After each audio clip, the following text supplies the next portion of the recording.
I'm very excited tonight to be your host to our panel, The AI Journey, Empowering Small and Medium-Sized Companies to Thrive in the Digital Age.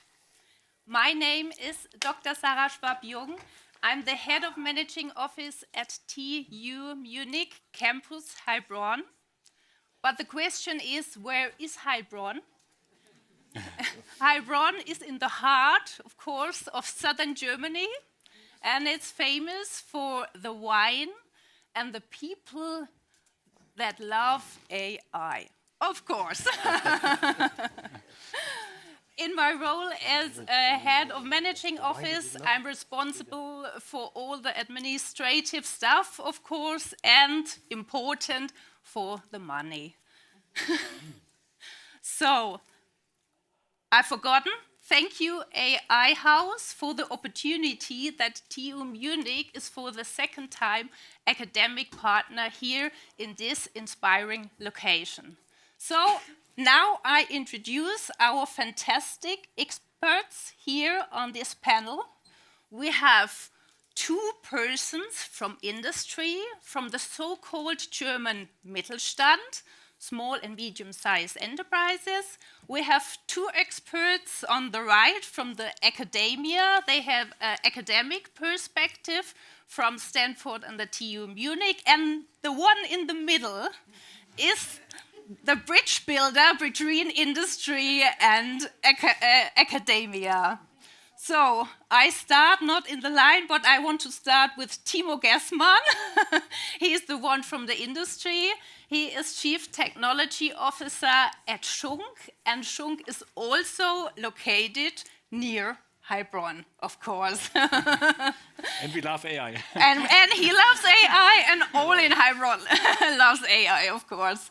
Timo is responsible for research and development in his role as a CTO, and he's the second time here in Davos on the panel from TU Munich.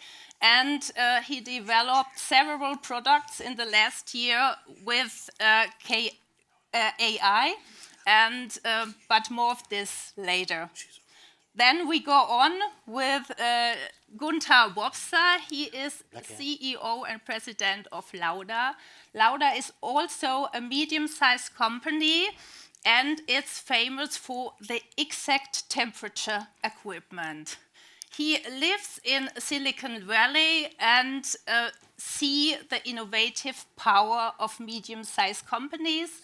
And he's also founder of Future Labs, a company where young people get in touch with digital skills. So these guys are from industry. I want to go on with the academia side. Hello, Professor Dr. James Landay, welcome to our panel. Thank you for having me in the house. Yeah, applause. Yes, I'm very happy that you are here. He is a professor at the School of Engineering, and he is the co-director and co-founder of HAI, and his research is on human-centered AI. Is this right? Perfect. Perfect, okay. Then we go on with Professor Dr. H.C. Helmut Krcmar. I had the honor to work with him 2 years, and it was really fantastic. He is the director of KrcmarLab, and he is the founding dean of the campus in Heilbronn.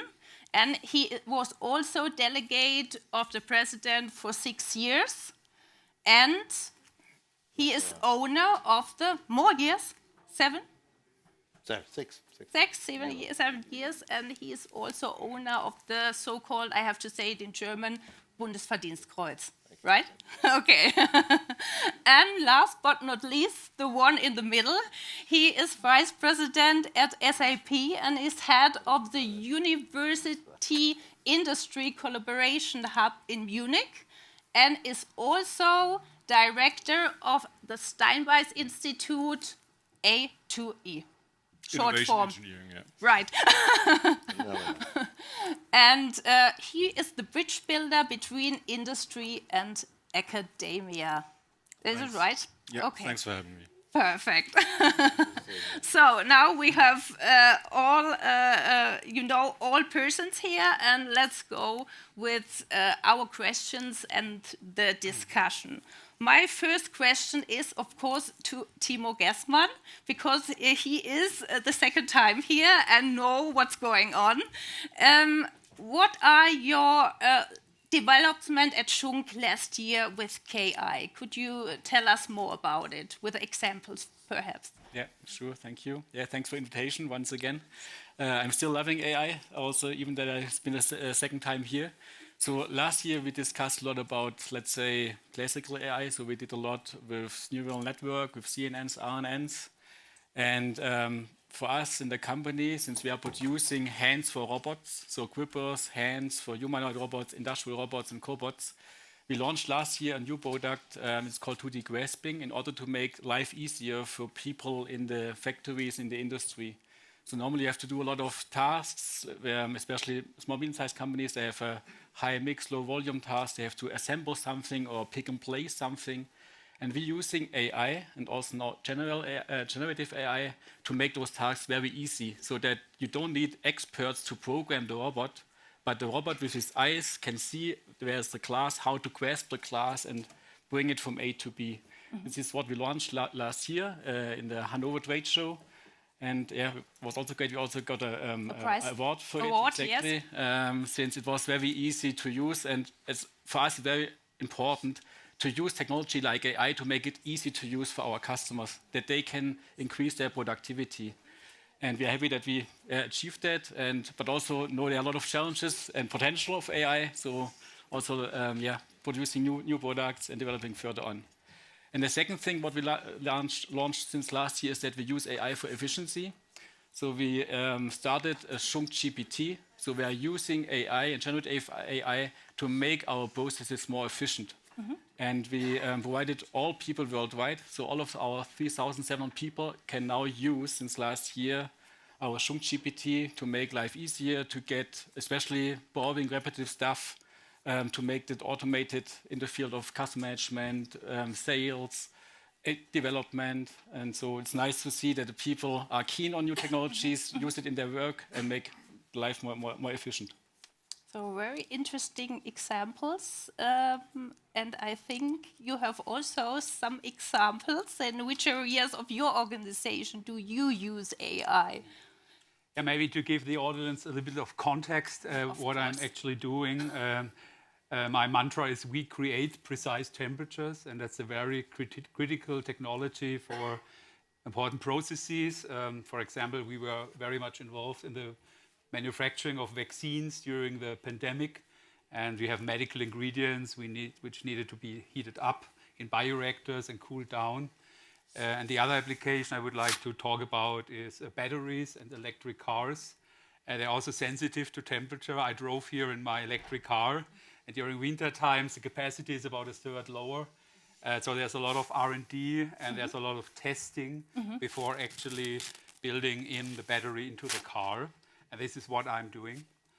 So my different perspective came through my stay in Silicon Valley, which you mentioned, but it has been quite some years ago. It was in 2017 and 2018. It was like a learning journey to get to know firsthand how important data is also for the German Mittelstand, which has a long tradition in building engineering, good machinery, but very little knowledge about how to build business models on data. So it was quite an interesting management course during that year. And this was also the start when we experimented applying AI into my company. It's a long journey. There's some failure, there's some successes. So first we funded a PhD student to really look at our data and try to create some algorithms. We funded a startup collecting data from heating systems in multi-family houses. I was interested in the algorithm. So that was quite interesting. But then we found out we need a more comprehensive approach. So about a year ago, we started a research project with a university in southern Germany to really train our data, train on algorithms. It's basically to ensure the reliability of our products during the process, which is critical to other processes. So that's number one. And we want to bake this into our products and offer it to our customers to make money, obviously. I'm really interested. Yeah, I mean... Yeah, that's an important fact. I love money. My engineers want to give it for free, but I'm not so sure. So it would be great to generate also some revenues. And the other, same as my friend here, is applying a LAUDA GPT system in our company. We have about 600 people, about 350 are using it every day. And we also have a monitoring about hours spent on the platform. We made a rough calculation. So the number of hours people spend is equivalent to 3 FTEs, which is quite well. Actually, we don't lay anybody off, but it's a good indicator that we gain efficiency in our processes. So thank you. I heard you have a research product. So I go to Helmut, and I want to know what are our research topics at TU Munich Campus Heilbronn that are AI related. Sure. Well, of course we love AI, but I think it's interesting to see the composition of the panel where practice and academia are kind of need a bridge builder in between. But it's also very interesting to see that building bridges needs actually 2 anchors. So it's not enough that academia would like to produce results that can be used by others. The others also have to be receiving or have something what we call adaptive capacity to really utilize that. And that was one of the reasons why TU Munich was very happy to go into that region. It's also a region where many of the mid-sized German global market leaders are there. A global market leader in gripping, in robots, a global market leader in temperature-precise equipment. That's not on the size that everybody knows the name. It's not a trade name where you say, but it's in the background. And at the same time, they're highly specialized. So it's really a challenge for very general AI perspective to then cook that idea of what could be done down to exactly the problem that's interesting for Schunk or that's interesting for LAUDA, and make them understand, okay, we are willing to listen to that. And that's why TUM Campus Heilbronn for the digital age has started the presence of computer science and called it data science. We called it data science because we're interested in the applications of the tools that have been developed. We're interested in the fact that if you use artificial intelligence techniques, it has to do something with the people, the savviness of the people to understand how and when to use it. Just a moment ago, there was a debate here about sustainable AI, and the issue was, well, for some tasks, it's probably cheaper to use something old-fashioned like a search engine, and it even brings you decent result. You don't need to really run a large language model to find out what's the opening of this store. You could just even go there and have a look. So that's exactly where the Heilbronn Data Science Center is interested, and where we focus a lot on not just the fundamental outlying technologies, but on where do you bring and enable companies, organizations to find the places where you can use it. And we heard 2 different ways: efficiency, effectiveness, new tasks, and that needs to be understood. So we also develop methods on how do you find interesting use cases, and don't spend too much time and go for these use cases, and at that same time do the fundamental research for SLIMs, small language models. And I think that's a very interesting thing. And as a new campus, of course, it's very interesting if you have a global technology network around. And that's where we know each other from, the Global Technology Forum, where for the campus in Heilbronn, we have people from Oxford, Stanford, and many others, 6 others, that really work together and try and find good solutions for the real problems. And I think that's different than some of the academic stances that you have, where you more focus on knowledge production expressed in papers, versus knowledge utilization expressed in other people talking about what they can do without it. And that, I think, is very interesting why we went to Heilbronn and where Tim is very happy to then use AI, and that's also why we call it data science, because there is a large other university component that does the fundamental work. But getting it from the fundamental work to the real usage in society, in organizations, that's quite a step. Well, thank you. So how is in the US? How can bridges be successfully built between companies and science, and of course, between the US and Germany or other countries? So at Stanford, we have, a 75-year tradition of connecting with industry. I mean, the university, as well as our friends up in Berkeley, really helped create Silicon Valley and this engine that people futilely try to replicate. It's probably not the best strategy. You should take advantage of what you have. We make it different. We make it different. What's happening in TUM with machines that you're really good at. So we have that in our DNA. There's a DNA of just, we do academic work, we write research papers like everyone else, but impact is what you're really judged on, and impact could be through papers, but it also can be somebody spins out a startup and builds a big company and has impact. There are all these ways. So for Stanford HAI, we're trying to look at this technology that we see as a societal changing technology, right? And by that, I mean, it's going to change our education. It's going to change our healthcare. It's going to change our government, everything. And because of that, it's nothing that can be left to technologists alone. So we're very interdisciplinary, and in a university that has world-class medicine and law and business and social sciences and humanities and art, and trying to bring all of that together and helping guide this technology. So for us, first, it's that collaboration there. But now what we see is this technology has been leaving academia. It started 10 years ago with the gun going off with deep learning revolution in 2012, with deep net winning the ImageNet challenge. But now the big models, everything is happening in industry. And that's good because we're all going to use that in our products. But it's bad also because since this technology is going to change all of society, we need to help guide it in a good way, and we need to understand it. And only in a place that's not motivated purely by profit and is motivated by longer term questions can we investigate it. But this is a very, money and people intensive endeavor to do large models and do big team science. And to do that, we need to collaborate with other institutions.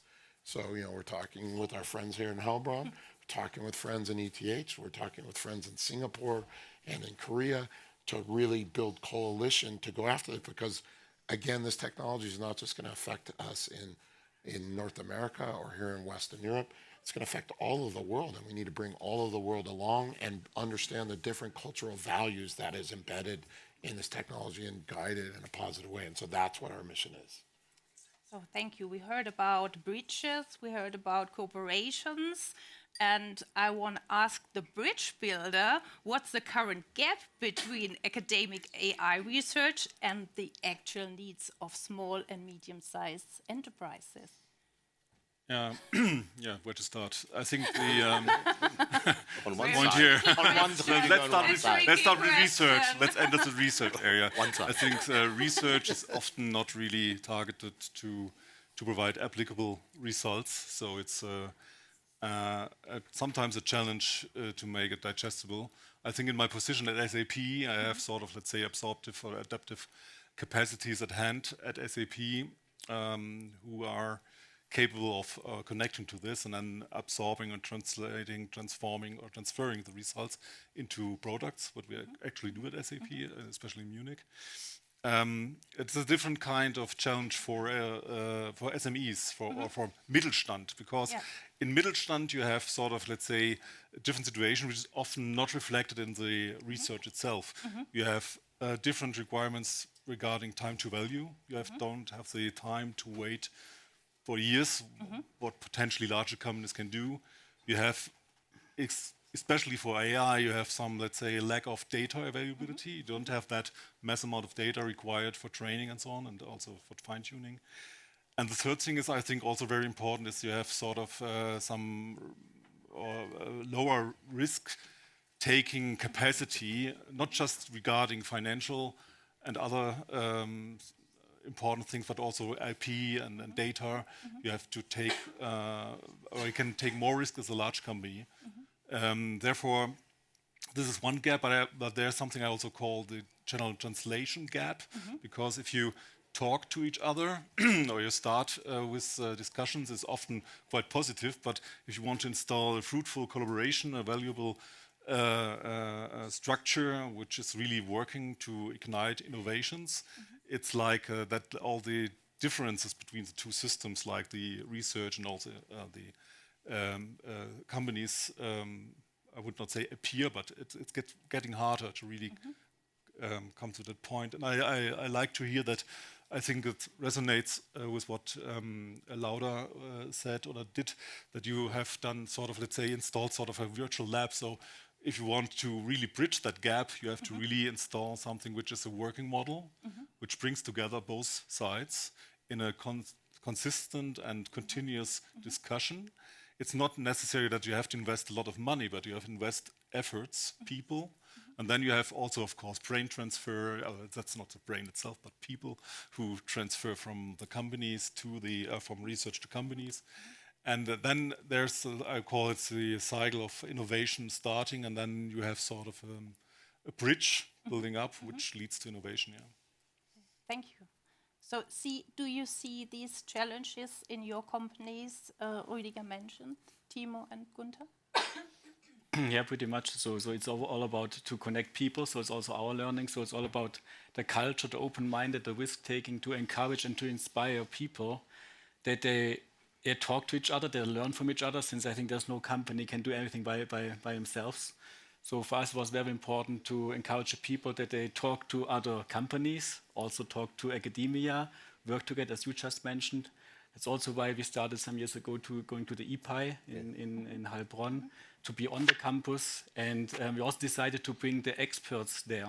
So not only some students, which we acquired newly, but experts which already were working within Schunk to bring the relevant topics to this campus that, as was mentioned, that the academia also work on relevant topics. And so this was a lot of cultural change also in our company, since as a Maschinenbau engineering company, you think, okay, you can do everything by yourself. And so it was a huge cultural change to say, no, we don't know anything. We need support from others and send our people such to EPI, talk to each other, learn from each other globally. Also what you mentioned, I think is very important to also connect globally. And not only in the Swabian atmosphere. So that was our lessons learned, to encourage the people, inspire the people. And Helmut, what do you see? Is there a challenge to get in touch with small and medium-sized companies in Heilbronn, or are they open and want to do research projects in AI? It's like sometimes very lovely oysters where you find great pearls in once you get them open. I would like to go back to James' remark that it really depends on both sides on the DNA and openness. It's called absorptive capacity in one direction. It's called willingness to make results transparent and understandable in the other way. So like you, TUM was founded by the Bavarian king to bring the spark of innovation to society and industry. So for the next more than 100 years, that was a task. And that is important, I think, to understand that on both sides, and the metaphor of the bridge isn't bad, but on both sides you need to be able to will to receive the other side to look at. And they have different perspectives. It's a multi-contextual domain problem solving. The one person sees a problem class and can be used with this algorithm quite easily if you just have the data. And the other person sees the monetary options, the difficulties of getting the data, and has no idea why it is actually just another instantiation of a specific algorithm class. If you don't bridge that, if you don't find the ways to be interested in the other problems, then it's pretty hard. And I would say, in addition to what Rüdiger has said, in the middle-sized companies, all of that applies. But they do have a very specific customer set. They are specialized. They are specialized in gripping. They're specialized, in our case, in exact heating over time. No, they don't do anything else. They're not a portfolio of 15 different product classes and spanning from a rocket to car to something else, but they do one thing really, really good. So they're very specific. And if you come with a general problem class understanding, that doesn't help them.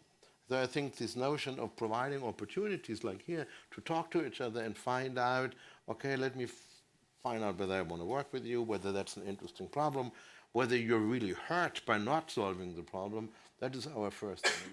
I think you are open, Timo is open, Gunther is open. If one really is interested in, can I help solve the problem? And I think this meeting on the middle of the bridge is one that is necessary, and it takes effort on both sides. And James, how is it in US? Is there also a willingness in using new technologies and in cooperation? Yeah, I mean, I think there's a huge embrace of new technology, especially AI right now. But a lot of people here said, I love AI. I would actually say I'm ambivalent about AI. I feel excited by it, but I also worry about it not being used properly or not getting the benefit that we could get if we're more purposeful in how we do it. So things like, AI is going to democratize education or healthcare. That actually won't happen. Technology has always gone to the rich and well-educated first and then trickles down later, unless we're purposeful as a society and say, we want this and we're going to do it. So companies are going after it. There's a lot of hype. Some may be going after it too fast before it's actually ready. Some areas will go faster because they're ready for it. I think from the topic of the panel, though, small and medium-sized enterprise, it's really interesting for small companies because why are startups so successful? Because they have advantages of communication and bureaucracy with a lack of it and able to move agilely that big companies, anyone who works in a big company or in a big university knows it's hard to move. But AI may allow really small startups to stay sort of small and do more for longer and therefore have the advantages of small even as they're growing in terms of their economic impact. So I think, some of that tool is not quite here yet, but it's going to happen. And now we're going to start to kind of wonder when is the right stage that things get to medium size might be different than how we might have seen it in the past. And you even see this also in the capital markets of companies. Well, at least in the US, different here. We have lots of family-owned businesses in this area where companies don't even go public. They kind of stay private and, just kind of mint money inside, right? So things are changing, and it's interesting. Okay, we have heard about advantages from startups. And what are the advantages, Rüdiger, when these companies make a research product together? What can they learn? Perhaps Gunther and Timo from each other. I think obviously research provides a lot of attractiveness, not just in terms of knowledge, but also connecting to talent. I would not say outsourcing risk, but you can just, especially if you involve students partially in some formats, you can try out things. You can play around. You have suddenly access to knowledge and skills not available inside the company. If done right, this can expand your capabilities to first of all learn a lot, but also try things out and then decide on how to move forward. Maybe start a more closer collaboration with research. Also offer fellowships and other things. And I think there are, as I said, multiple ways to access research. I think Silicon Valley is a good example, which took very long and worked really via brain transfer, that people moved from the university via spin-offs and to other companies. This is potentially the way for medium-sized companies, or not the only way to go. It's rather like connecting to the right, and that's a matchmaking thing, to the right resource and capacities on the research side, and then, as I said, finding smart ways to access these via starting with internships and master and bachelor thesis is one thing, but really, and I'm a big fan of really collaborating, setting up projects where both sides really work together on agreed, let's say, questions. And just one word, I think research loves new questions. If there's something new showing up, wow, that's a new thing. We have to go there. In the execution side, industry, you say, oh, a new question. That's not good. We want to bring things to market. Therefore, this is a big difference. And when just one example, when you work together, the perspective that Helmut mentioned, that's really important that you understand there are different perspectives on things showing up then. Yeah. I would add also that on the research side, besides new questions, it's also being able to show actual real problem that real customers are having, so that our research That's an attractive sense. yeah, And yeah. the faculty, they don't want to just do research for research sake. They want to actually have You potential. don't want to do that, but I think nice Well, question that I yeah. would give to Gunther and Timo when we started talking about, is it usually, if you're very specialized, is it a problem a customer has already presented to you? Is it a problem that you as a world market leader thought it's easy? Let me just solve it, and you failed. And that's okay, that happens. Did you do it again because you think you should be able to offer it? Then it's really getting interesting because it has a practical relevance.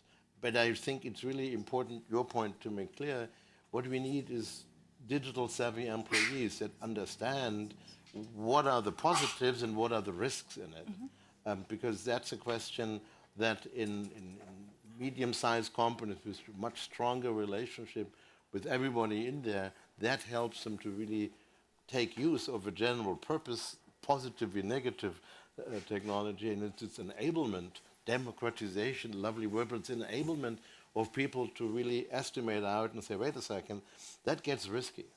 And I can see that while I use the LAUDA bot. And I can see that because I know what else can be done with it, and wait a second, no, I don't trust this result. And I think it's very important to understand why that is a really enablement issue. Digital savviness, to understand where is a potential, where is a possible risk on the organizational and company level that we're talking about. Thank you. We look at LAUDA. What are the advantages of using AI in your family business? First, I want to build on the SME and Mittelstand, right? And there are also barriers of communication to the academia and things like that, and we have to overcome that. And when I came back from Silicon Valley in 2018, I personally was fired up about the importance of AI, but nobody understood, right? There was no sense of urgency to change because the German business model has worked extremely well for 5 decades. There's a saying, if you want to destroy your enemies, send them 30 years of success, right? And this is a bit the case, but this has changed dramatically. Now in Germany, we know we really have to catch up globally, right? And there's a generative AI, ChatGPT, which revolutionized the applications of AI. So it's in the hand of everybody. So I think it's a very favorable thing. But at LAUDA, first, we looked at the strategy because talking about AI is one thing, but you have to build it into the corporate strategy. We have a lighthouse, we like to call it. There's a vision, mission, strategic goals, and the values of the company, which are the fundament of the lighthouse. And one strategic objective clearly is to have a leading role in the digital space, including AI. So this is kind of in our strategy. And the other thing is to really define precise use cases which help my people in their everyday life. They're not interested in AI. They're interested what enables them to do their work more easier. And that's basically the reliability of our products, right? I would love every customer to buy a spare product, but they don't, right? They have one product and they want it to run 24/7. When it breaks, they call us, come here, right? Because I have a critical process. That's not just possible to travel globally within a short time. This is where AI comes in, right? To really support us in the reliability. And when I define that use case, suddenly my people have a different view on AI, and they're eager to do a project, to team up with academia, to work on it, to have a benefit for themselves, but also for our customers. And Timo, do you see development also at Schunk? Yeah, exactly. I completely agree. So it's not about the technology; it's about the outcome. So it's not about the buzzword AI. It's about to learn. Also, what you mentioned, I think, is also very important to train the people that they are experiencing it, that they know what's going on, what's not, and then that they see the benefit if they use the new tool, like software, like AI. Or the other example, we are very strong in subtractive manufacturing. So we got a block of steel, and then we have tools to make out of steel a nice, a nice wing for an airplane. And then on one day, we discussed about additive manufacturing, about 3D printing. And all of our colleagues went, no, that's not good. It doesn't work. Additive manufacturing is not working.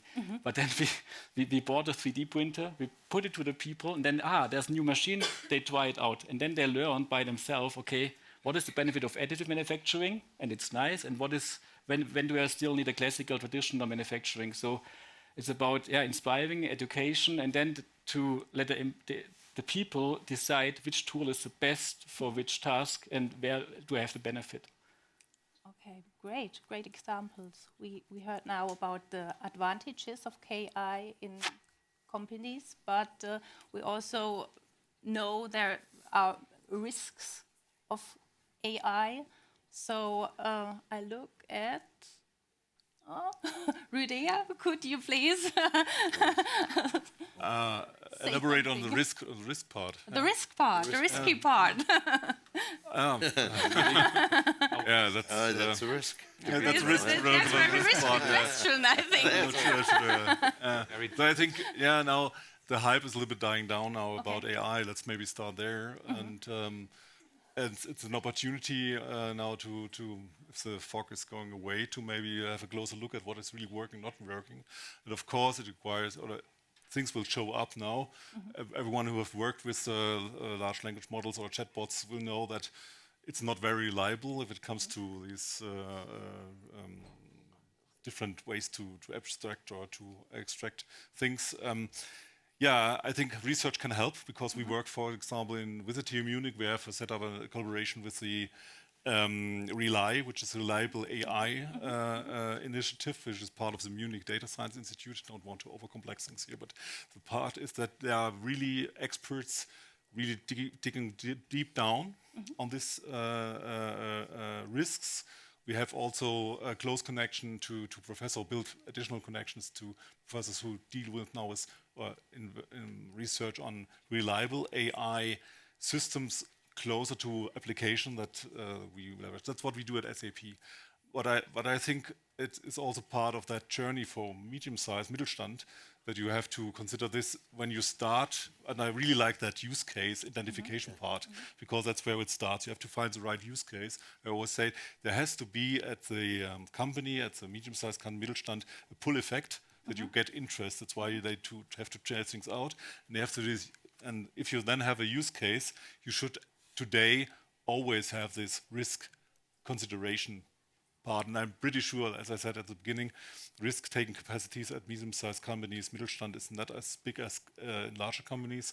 It is especially important for medium-sized companies to be aware of that. But the good thing, finally, is as the hype is going down or dying down, the capabilities from the hardware side and with models getting, the smaller models are now, the Gen AI models are getting better and better.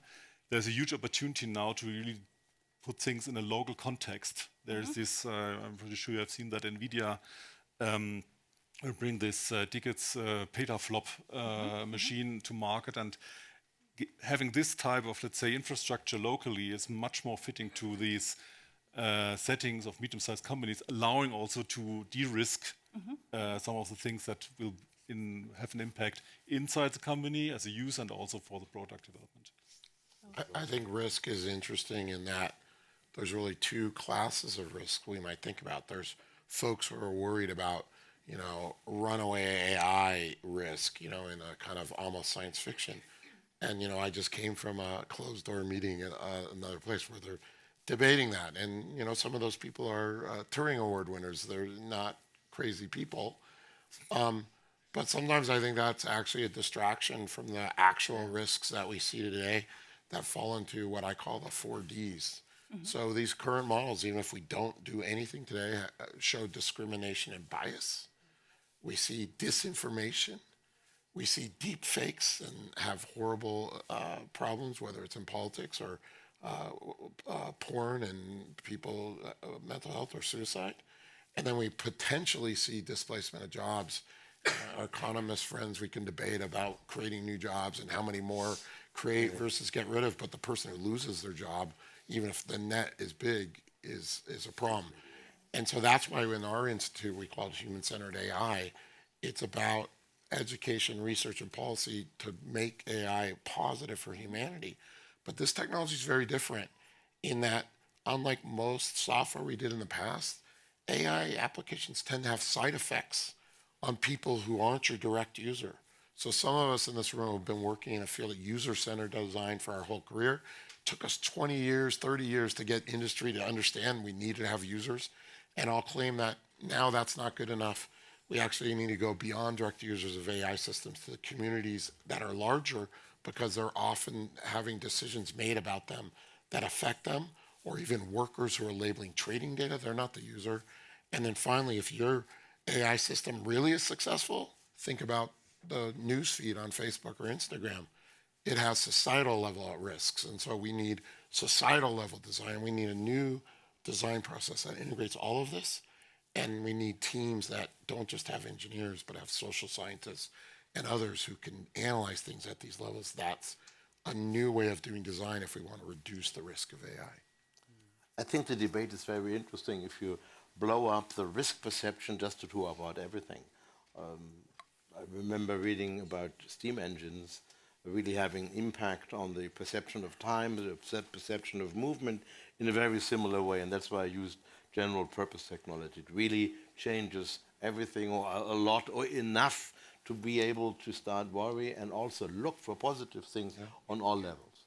And I think if you look at the entrepreneur level or at the company level, one of the biggest risks is to actually not understand that everybody else will use it. I think like Ami said it once, the people will not, those people that do not use the technology in an adequate way are much more endangered, and not because it generally displacement of the things done, but because of very specific tasks taken out. And that leads to then the societal questions. What do you happen if you have robots do elements of work that previously were done by humans under bad conditions, but don't need to be done anymore? And how do you run that debate? And that's where I think many company owners struggle to understand that when they use that, there is also another level of risk and change that you need to have a societal discourse about. And at the same time, in education, it's a question, do you have access to the educational means? But you know, that's why we have this term digital savvy, and in Germany you have workers' council that really try to look at the employees' rights. For them, the term digital savvy is acceptable because it says it allows you to enable, but you need to learn at a higher speed than before, and all these changes are accumulating. And I think it's for us very helpful to stratify these risks. Not that they're not compounding each other, but it's important not to say, if you look at use cases within a company, we have different types of risks. Do you lease the company's data? Is there a privacy issue? Is there a competitive issue of opening your data to somebody else? And then on a different level, all the societal issues that we come along. And then it's very interesting in the town of Heilbronn, which is a town of about 123,458 inhabitants, that has not heard about AI before. And it was very interesting. That was yesterday. We counted the data. So we have very exact data, and we all know that that number is wrong, but it's a question, how wrong is it? That comes along, what's the perception of whether AI is useful? And we did a German study, and we asked the citizens of the country, what do you know something about AI? And yes, I think they do. When we asked them what they know, that wasn't quite right, but it was decently right. But when we asked them their expectation, do you think it should be used? That's relatively positive. And I think 74.8%, that's the right number. And it's important to understand that if you talk about risks of doing something, there's also the side of risks of not using something. Exactly. And if you look at, let's say, digital transformation, climate transformation, there is a risk of not utilizing the possibilities while you need to look at what are the risk factors in utilizing it in a societal or in a fairness way. And I think that's something that was worrying me last year and the year before about German companies, that they are caring very much about the riskiness and that it wouldn't be accepted. Right now I'm much more optimistic. I see them understanding you can use it for specific things. You use it when it helps you, but you don't use it because AI.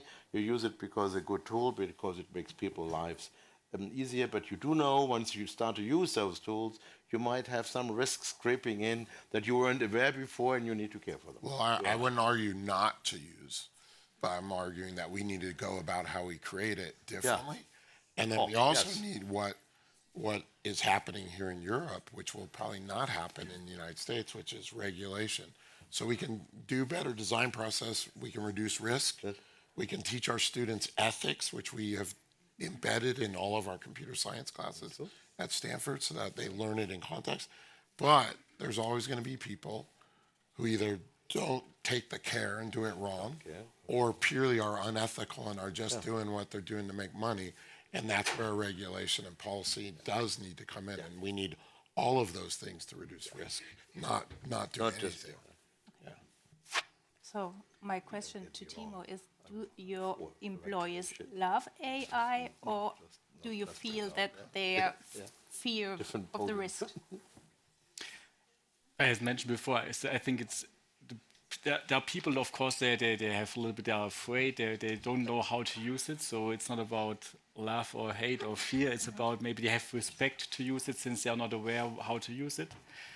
But the people, they already tried to use it and see the benefits. And that's, we learned that those people inspire the others.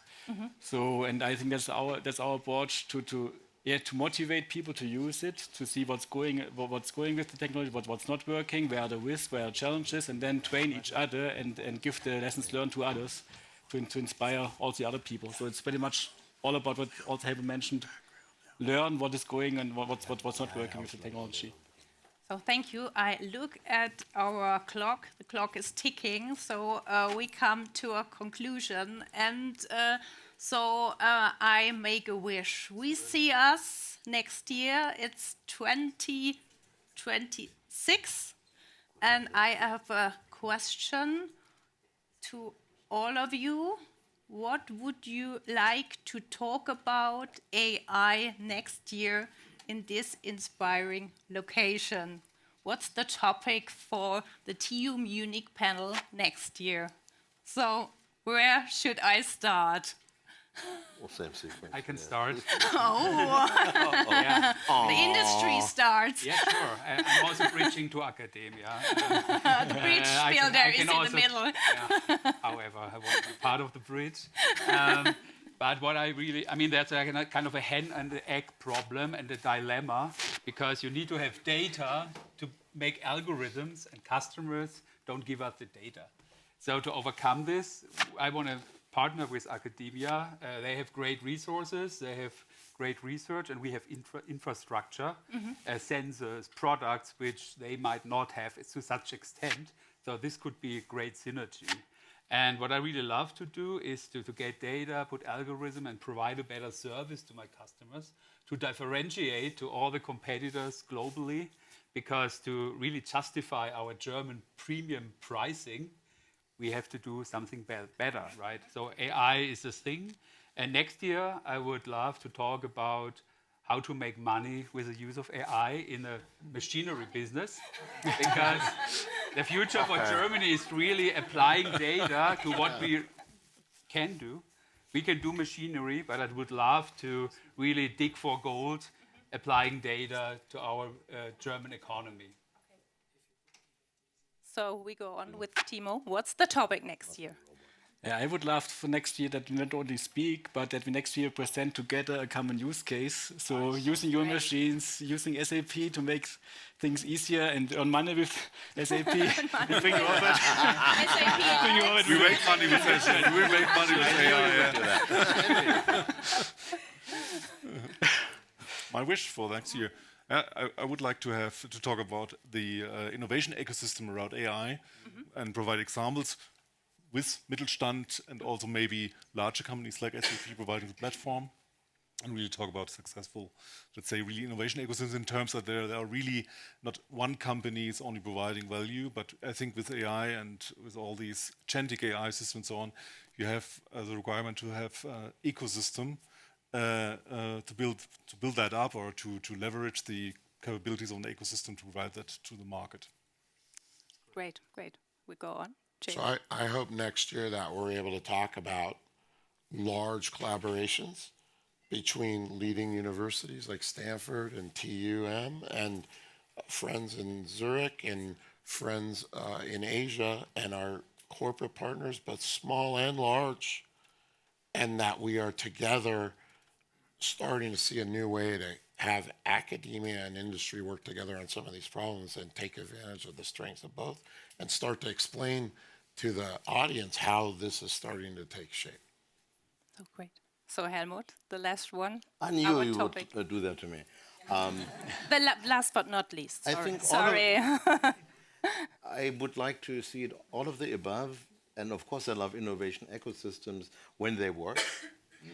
But I would also like to talk about the success that in that process of using AI tools, we have avoided yet another round of vendor lock-in. We were successful in locking in oligopolists or monopolists on the office side, to a certain extent. We are now willing to go and do the same thing in large language models. And we usually do that in industry for a while, are very happy because it's efficiency gains. And then we start to go back and get our sovereignty or decision capability and independence. So yes, I would like to see innovation ecosystems that also help us from a geopolitical perspective to avoid that we are locked into one single supplier. And that's one of the risks that I do see, that we need to be careful in getting the use out of it and at the same time make sure that we have enough diversity in that ecosystem. If you use SAP, you have them all. We use all of these models, I have to say. SAP, LAUDA, Schunk, and of course Stanford and Timo, you all together. Yeah. Okay, great. Thank you for the very, very fantastic discussions and the topics. Thanks for working for me, so now I can choose a topic for next year. And it's a clever thing. And I want to thank every guest here and every speaker for this great panel. Now you know Heilbronn, money, AI, middle-sized, small and medium-sized enterprises, and the fantastic speakers here. I say thank you, and now the clock is red, and we are done. Thank you.